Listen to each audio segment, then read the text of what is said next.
We are at a very critical stage of the investigation right now. There have been negotiations for a month between the president's lawyers and Mueller's team about the scope and conditions and terms of any possible interview. There's been no agreement set, and so it is interesting that these questions are coming out and being provided to the New York Times at the moment that they are. One thing that is notable about the questions is the sheer number. We're talking dozens of questions, so it's not just a question of having just 3 or 4 queries that they want to knock out and be done with. This is pretty in-depth, and I would say that it covers such a broad gamut of campaign, transition, and presidential issues, and that I think is notable and striking.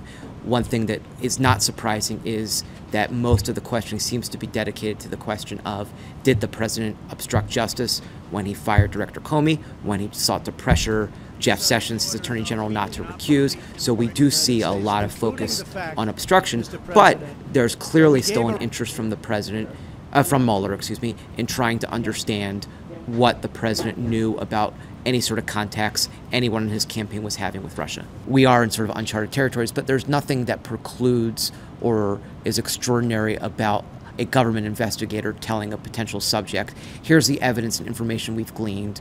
Before we close out this investigation, we need to understand your perspective on this. And one thing that's really important about this investigation is so much comes down to state of mind and intent, so that the actions themselves may not be criminal. But what Special Counsel Mueller is really trying to do is figure out what was in the president's head when he committed certain acts. So when he fired Jim Comey, which is an act that in theory should be 100% perfectly legal, did he do that with a corrupt intent, which would be to stymie the Russia investigation? It did not surprise me, the president's reaction, because I think one thing that the president does seem to like, although he complains about, are leaks. Because when information leaks, it allows him to point the finger at the government and say, look at what an unfair witch hunt this is, that they can't keep their mouth shut about a secret investigation. That is the million-dollar question of what would happen if he refuses. One thing that Mueller could theoretically do is seek a grand jury subpoena that would try to compel the president's testimony. That's a very incredible, aggressive, extraordinary move to try to subpoena and compel the testimony of a sitting president.